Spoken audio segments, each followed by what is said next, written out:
Good evening, ladies and gentlemen, and welcome to tonight's Wacky Wednesday scrims, friendly scrims I might add, between two Zergs. We do have a couple more matchups this evening waiting for us, but for now we're heading into Eternal Empire as we see two gold Zergs face off. So we'll get into introduction soon, but for tonight at least, I am Silencer, your host. I am joined by my co-hosts.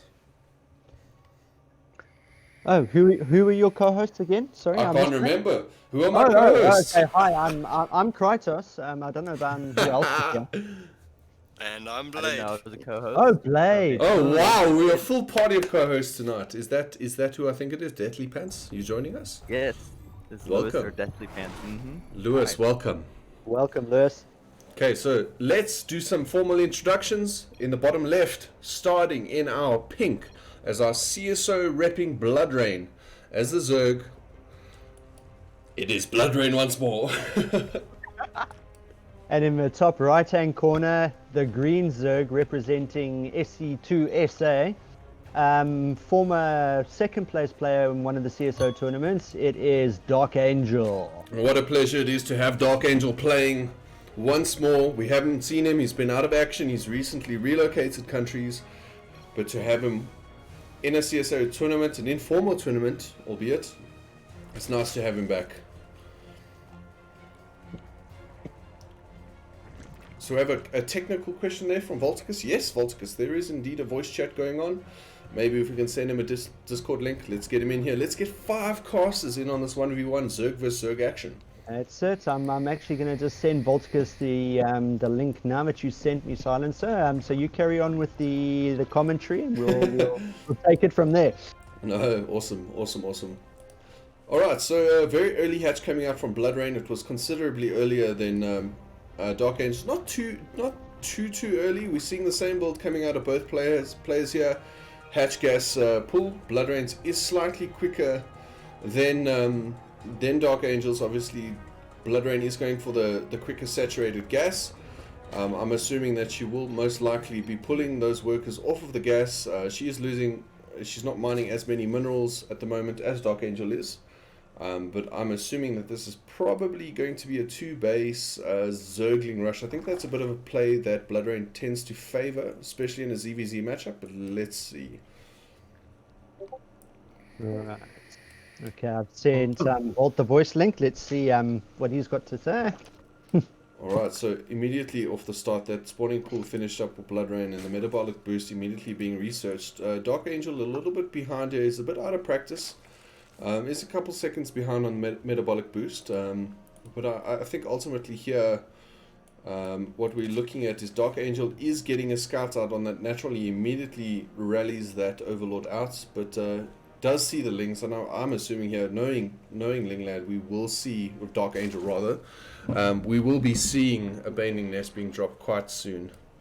Right, so we see the first 4 defensive Lings going down as BloodRayne comes in with that OV scout. Quite clearly seeing that the Nat is down. The Queen is not out, so I'm not sure what she's going to get from that. As the scout continues to come in. Yeah, at least BloodRayne here getting a full scout of the main. Linglad didn't do the same. He's opted for the higher drone counts. Really reinforcing that natural. But yeah, BloodRayne with the advantage here, getting the scouts on the high ground. Yeah. Linglad failed to do that on his own scout, pulled the Overlord out in the natural, and won't be getting as much information as Blood as she takes her third. From that scout, I'm pretty sure she noticed metabolic boost, the double gas in the main. Yep. I think what we're seeing here from Linglad, or DarkAngel rather, this is one of his more favorited plays. He gets a couple Lings out, he might get the Baning Nest down, but ultimately what he's going for here is a 2-base mute all in. I wouldn't be surprised. We see Rain is dropping a third, so she's going to go with the economy. It's a very interesting choice for saying she only has 18 drones, and she cut a lot of drones to get her Roach Warren out, to get her Ling speed out nice and early, and even to get a natural hatchery out, which is interesting because she's only hindered herself if she's going to go for a three basic on it.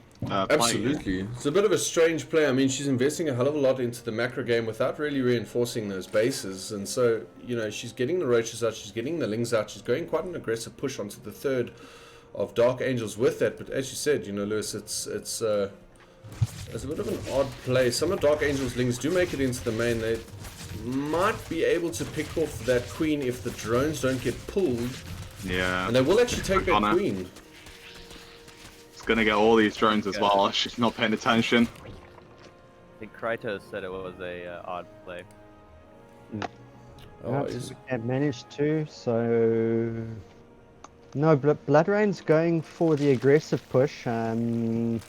We can see the Ravagers being morphed with the Lynx for support, so this would be essentially a Ravager bust and a ZVZ, which is a very tricky but daring move. But we're also seeing DarkAngel going for the roach reinforcement there as well. I'm a little bit concerned for DarkAngel's defenses here. I mean, he has a couple roaches. He does have a spine down on the second. He's got a queen on the third, but that attack's going to come in straight for the natural. And I'm not sure if DarkAngel has enough to hold this right now. As he moves out, he's going to have to pull them back. We'll lose the queen, and he's going to lose a couple drones as well here. As roaches and ravagers do push in, the roaches, DarkAngel's roaches have to come from behind. If he can target fire those ravagers, he might be in a bit of a better position here. Yeah, and if Rain can get the corrosive down, we might be in with Corrosive landing on the natural hatch, but these okay, Lynx coming in, but these Lynx aren't going to be enough to hold these roaches. So while Linglad does have the 38 worker supply advantage, it's not going to be enough to hold this push. I don't think there's anything he can really do here unless he can get more roaches and Lynx out. He will pull the drones. Pulling the boys and more roaches. Okay, we didn't quite pull the boys. He does rally them up until his main. He might actually just hold this. There are reinforcements coming in for BloodRayne. She is at a massive supply deficit here. But really, most of the advantage in terms of DarkAngel supply is really just in drones. And I mean, the drones aren't really attacking. Okay, now he's rallied them to attack. He does have an additional few roaches there. He might just hold this off, and he still has the worker supply advantage.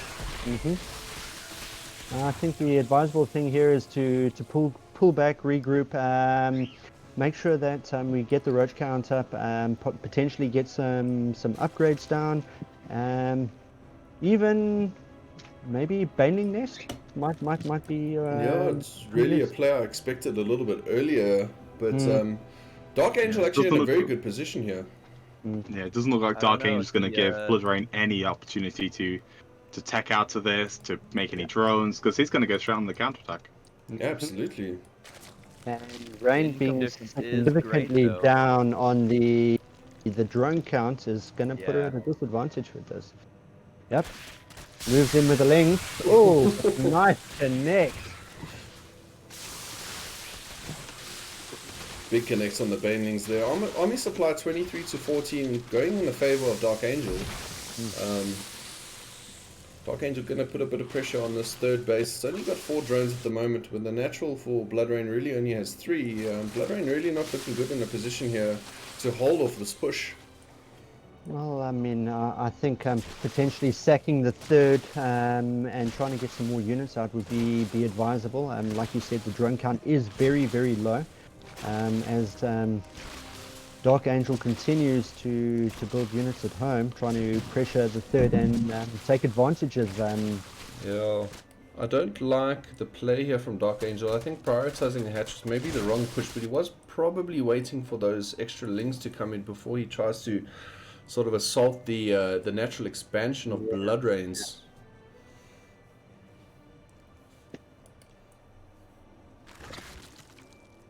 Alright, how many Banes are gonna go down? I think that's the Hail Mary. If there's no Banes in play here, then it could be potentially a game-ending scenario. And let's see what the play is. Absolutely, those Banes are gonna finish just in time for BloodRayne. I mean, she'll have a total of 3 on the field. That's more than enough to deal with these lings if they get the right connections. It's really going to be a matter of getting the right connects, making sure that they are microed to their fullest potential.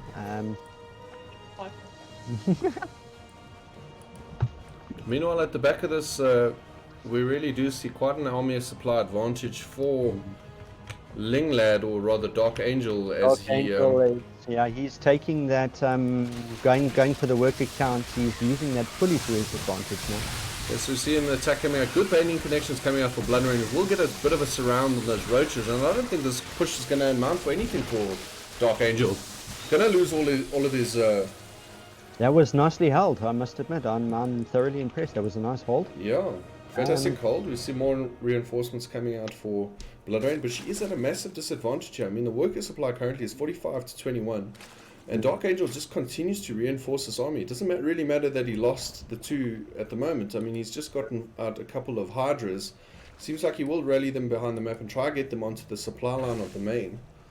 We see that Burrow's now in research as well, so I suspect we're going to have a sneaky burrowed roach scenario. A bit of a strange play.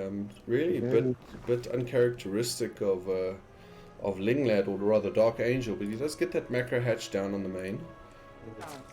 And in the southwest corner, he does have a group of mutas waiting. Yeah, I was wondering when the muta player was. Thanks for that, Lewis. I didn't actually see that, but yeah,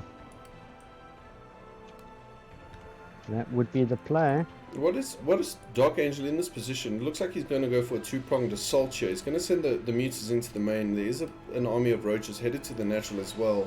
There's not really too much here from BloodRayne to hold off this attack. I mean, the mutas, if they get into the main and pick off the drones, it's just going to further decrease BloodRayne's supply. I mean, she is 54 versus DarkAngel's current 150 supply.